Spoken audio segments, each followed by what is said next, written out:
Prêt à méditer avec moi? C'est parti. Jean chapitre 3, verset 16. Je pense que ce verset pour les chrétiens, c'est vraiment la référence. Je pense que c'est la base, la première chose que l'on commence à apprendre lorsque l'on rentre dans notre vie chrétienne. Alors aujourd'hui, dans Voix de foi, j'aimerais que l'on décortique ce verset, que l'on le médite en profondeur, que l'on comprenne chaque mot, chaque signification de chaque mot, que l'on comprenne les recoins du verset. Et j'espère que lorsque l'on sortira de là aujourd'hui, nous pourrons être armés. Alors Jean chapitre 3, le verset 16, la Bible déclare « Car Dieu a tant aimé le monde qu'il a donné son Fils unique, afin que quiconque croit en lui ne périsse point, mais qu'il ait la vie éternelle. » Frère, je pense que tu vois ce verset de la même manière que moi je le vois. Et aujourd'hui, j'aimerais que tu te munisses de ta Bible si ce n'est pas déjà fait. J'aimerais que tu te munisses de ton dictionnaire que tu peux aussi trouver en ligne si ce n'est pas déjà fait. Et nous allons méditer ensemble, nous allons apprendre la parole ensemble.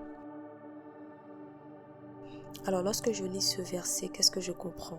Lorsque j'ouvre ma Bible et lorsque j'ouvre mon dictionnaire, qu'est-ce qui en ressort vraiment? Car Dieu a tant aimé le monde qu'il a donné son Fils unique, afin que quiconque croit en lui ne périsse point, mais qu'il ait la vie éternelle.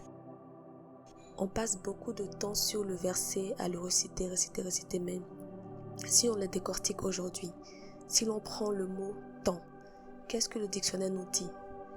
Le dictionnaire nous dit que « temps » signifie une marque d'intensité. À tel point, temps signifie une grande quantité. Temps signifie une quantité non précisée. Donc ici, la Bible nous dit que Dieu nous a aimés à tel point. Dieu nous a aimés d'une telle intensité. Dieu nous a aimés d'une quantité non précisée. Et lorsqu'on continue le mot aimer, qu'est-ce que le mot aimer signifie? Aimer signifie éprouver de l'affection, de l'amitié, de la sympathie, de l'amour, de la tendresse. Brûler pour quelqu'un. Donc notre Dieu nous a aimés d'une telle intensité. Notre Dieu éprouve de l'affection pour nous d'une telle intensité. Notre Dieu éprouve de l'amitié pour nous d'une telle intensité. Notre Dieu éprouve de la sympathie pour nous d'une telle intensité. Notre Dieu éprouve de la tendresse pour nous d'une telle intensité. Notre Dieu brûle d'amour pour nous d'une telle intensité, d'une quantité non précisée. Waouh! D'une quantité non précisée. Et si nous regardons un peu le contraire du mot aimer, parce que ce qui est bien dans les dictionnaires en ligne, c'est que lorsque ça te donne la définition d'un mot, ça te donne généralement le contraire. Et le contraire de l'amour, le contraire du mot amour, c'est détester. Et si on regarde dans ce verset, la Bible ne dit pas que notre Dieu nous déteste, mais que notre Dieu nous aime. Et on continue. Car Dieu a tant aimé le monde qu'il a donné son Fils unique. Il a donné. Qu'est-ce que donner signifie? Donner signifie mettre à la disposition de quelqu'un. Donner signifie céder. Donner signifie offrir gratuitement. Est-ce que tu comprends cela? Offrir gratuitement. Dieu nous a offert gratuitement Jésus-Christ. Donner signifie donner à quelqu'un quelque chose que l'on possédait. Lui faire un cadeau. Non. Maintenant, quand tu seras assis et que tu réfléchiras à qui est Jésus-Christ pour toi, rappelle-toi que Jésus-Christ est un cadeau de Dieu pour toi. Et un cadeau n'est généralement pas mauvais. Lorsque tu offres un cadeau à quelqu'un, ce n'est pas dans de mauvaises intentions, mais c'est dans de bonnes intentions. Et pareillement, Dieu nous a offert comme cadeau Jésus-Christ et pour de bonnes intentions. Waouh. Lorsque je regarde encore une fois, Dieu a tant aimé le monde. Le monde, qu'est-ce que veut dire le monde? Le monde, est-ce que c'est seulement moi? Est-ce que c'est seulement ma petite personne? Est-ce que c'est seulement qui je suis? Est-ce que c'est seulement mes parents qui sont autour de moi? Est-ce que c'est seulement mes frères et sœurs qui sont autour de moi? Est-ce que c'est seulement mes quelques amis que j'ai? Non, non, non, non, non. Le dictionnaire nous dit que le monde, c'est l'ensemble de tout ce qui existe. L'ensemble de tout ce qui existe. L'ensemble des êtres vivants sur la terre. Donc c'est un nombre indéterminé de personnes. Donc lorsque la Bible dit que Dieu a tant aimé le monde, il ne dit pas que Dieu t'a seulement aimé toi. Il dit que lorsque tu sors dans la rue et que tu vois une personne que tu ne connais pas, cette personne-là, Dieu l'a aussi aimée. Dieu l'a aimée indéfiniment. Cette personne-là que tu ne connais pas, Dieu l'a aussi aimée d'une grande intensité. Cette personne-là qui t'énerve de temps en temps, cette personne-là, Dieu l'a aussi aimée. Cette personne-là que tu trouves qui ne se comporte pas bien, qui fait de mauvaises choses, cette personne-là, Dieu l'a aussi aimée et avec une grande intensité. Donc voilà ce que veut dire le monde. Le monde ne signifie pas toi et ta petite personne. Le monde ne signifie pas moi et ma petite personne. Mais le monde signifie toutes les personnes que j'ai eu à croiser depuis mon enfance jusqu'à maintenant. Et toutes les personnes que je vais continuer à croiser maintenant jusqu'à ce que je meure. Ça, c'est le monde. Et lorsqu'on va un peu plus bas, on nous dit que Dieu nous a fait un cadeau. Dieu nous a donné, Dieu nous a fait un cadeau. De qui? De son Fils unique. Que signifie unique? C'est vrai, unique signifie son seul fils. Mais le dictionnaire nous dit aussi que unique signifie quelque chose ou quelqu'un qui est seul. Quelqu'un qui est le même pour plusieurs personnes. Waouh! Unique signifie quelqu'un qui est le même pour plusieurs personnes. Donc le fils que Dieu m'a donné en cadeau est le même que celui que Dieu a donné en cadeau à cet inconnu que je vais croiser dans la rue. Unique signifie qui est le seul de son espèce, qui a été capable de descendre sur la terre, de se faire chair, de mourir, de ressusciter et de retourner dans les cieux. Qui a pu faire ça jusqu'à maintenant? Unique signifie qu'il se distingue des autres par ses qualités. Unique signifie qu'il étonne par son caractère exceptionnel, qui étonne. Et lorsque l'on regarde la vie de Jésus, et je pense qu'on aura le temps de regarder ça à partir de maintenant jusqu'à ce que Dieu nous rappelle, lorsque l'on regarde la vie de Jésus, on se rend compte que presque toutes les personnes qui l'ont rencontré étaient étonnées par lui, étaient étonnées par ses capacités, étaient étonnées par les choses qu'il pouvait faire. Unique, voilà ce que ça signifie. Le seul fils de Dieu, certes, mais une personne qui étonne. Waouh! Si on continue, son fils unique, afin que quiconque croit en lui. Quiconque. Que signifie quiconque? Regardons ça de plus près. Quiconque signifie toute personne, qui que ce soit, ou encore n'importe qui. N'importe qui. Donc toi, moi, mon frère,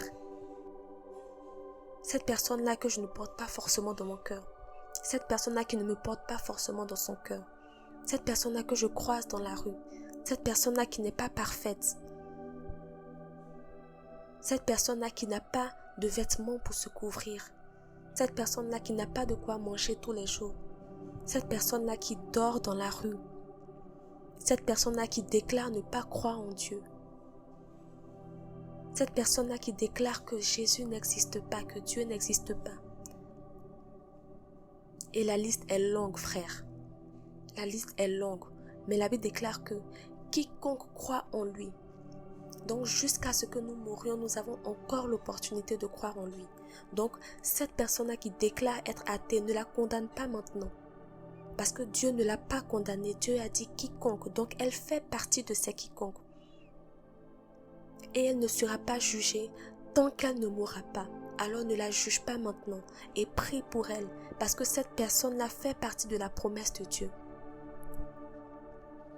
Afin que quiconque croit en lui ne périsse point, mais qu'il ait la vie éternelle. Le prochain mot, frère, c'est croire. Qu'est-ce que le dictionnaire nous dit par rapport au mot croire?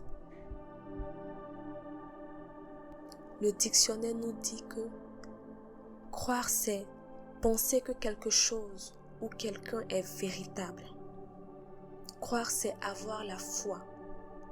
Croire, c'est l'admettre comme une certitude. Croire, c'est en être persuadé. Croire, c'est tenir quelque chose pour sincère. Croire, c'est se fier à quelqu'un. Donc c'est ce que Dieu nous dit. Dieu nous dit que si l'on se fie à Jésus-Christ, à son Fils unique, qu'il a envoyé, nous aurons la vie éternelle et nous ne périrons pas. Frère, le prochain mot c'est périr. Que signifie réellement périr? Pourquoi ce mot fait partie de ce verset? Jusqu'à présent, lorsque j'entendais périr, je pensais au mot mourir, parce que c'est ce que cela signifie. La Bible dit, car Dieu a tant aimé le monde qu'il a donné son Fils unique, afin que quiconque croit en lui ne meure pas, ne meure point, ne périsse point. Mais j'ai découvert une autre signification aujourd'hui. J'ai découvert que périr signifiait disparaître. J'ai découvert que périr signifiait avoir une fin violente. Donc, toi qui crois au Fils de Dieu, tu n'auras pas cette fin violente. Et qu'est-ce que ça peut être cette fin violente? Le fait de mourir dans les flammes. Je pense que c'est l'une des choses que tout le monde veut éviter malheureusement en marchant avec le Fils de Dieu. Mais j'espère que ce n'est pas la seule raison pourquoi nous décidons de croire en Jésus-Christ. Mais c'est l'une des raisons parce que nous ne voulons pas périr, parce que nous ne voulons pas avoir une fin violente dans les flammes. Afin que quiconque croit en lui ne périsse point, mais qu'il ait la vie éternelle. Qu'est-ce que ça signifie avoir la vie éternelle? Éternel signifie qui est hors du temps. C'est ce que nous dit le dictionnaire. Quelque chose qui est hors du temps. Quelque chose qui doit durer pour toujours. Quelque chose qui est sans fin. Waouh! Donc toi qui crois au Fils de Dieu, toi qui crois à Jésus-Christ que Dieu t'a donné en cadeau, ta vie sera sans fin. Ta vie sera hors du temps. Ta vie sera éternelle.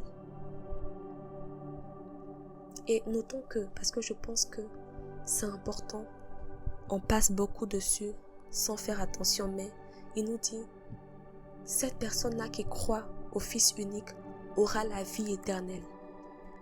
Il y a la vie éternelle, mais il y a aussi la mort éternelle. Et c'est une opposition. La vie éternelle, c'est lorsque tu seras auprès de ton Père. Et la mort éternelle, c'est lorsque tu seras dans le feu. Parce que ne pense pas que l'opposition de la vie éternelle, c'est la fin, le néant. Non, c'est la mort éternelle. Dieu nous promet que lorsque nous croyons en Jésus, lorsque nous mettons notre foi en Jésus, nous aurons la vie éternelle et non pas la mort éternelle. Donc, qu'est-ce que cela signifie? Qu'est-ce que ce verset signifie? Ce verset signifie que toute personne qui admet, toute personne qui se fie au Fils unique qui nous a été offert en cadeau, cette personne-là aura une vie sans fin grâce à l'amour intense que Dieu a pour l'ensemble des êtres vivants. Et lorsque je regarde ma vie, je me rends compte que avec mes défauts, avec mes fautes, avec mes péchés, même moi je peux faire partie de ces personnes-là qui ont droit à une vie sans fin. Tant que je crois au Fils unique. Bien-aimé, lorsque je lis ce verset, lorsque je décortique ce verset, et j'espère que tu l'as décortiqué avec moi, lorsque l'on décortique ce verset, on se rend compte que, et je me rends compte que, même dans mes péchés, dans mes défauts, dans mes circonstances, dans mes difficultés, dans mes challenges, dans mes joies, dans mes peines, dans mes bons jours comme dans mes mauvais jours, je ne dois jamais cesser de me fier au Fils de Dieu. Je ne dois jamais cesser de croire en lui. Frère, ce verset nous parle de la garantie d'une vie éternelle. De la garantie d'une vie sans fin à une seule condition, celle de croire en Jésus. Celle de croire qu'il est le Sauveur. Celle de croire qu'il est le Fils de Dieu. Nous ne devons pas faire comme ces pharisiens qui ont douté jusqu'à la fin, qui n'ont pas cru jusqu'à la fin. Mais nous devons nous comporter comme Élisabeth, qui n'a même pas eu à voir Jésus, qui n'a même pas attendu de voir les miracles qu'il pouvait faire, mais qui a cru seulement en voyant Marie, en voyant la mère de Jésus, qui a cru seulement en la voyant enceinte. Alors n'oublions pas que Dieu nous a fait une promesse, et c'est la promesse d'une vie éternelle. C'est la promesse d'une vie sans fin. Alors bien-aimé, alors frère, alors sœur, pour finir, j'aimerais t'inviter à faire cette prière avec moi. J'aimerais que tu demandes à Dieu de te permettre de croire. Et pour toi qui crois déjà, j'aimerais que tu demandes à Dieu d'augmenter cette foi. Que ta foi puisse grandir, grandir et encore grandir.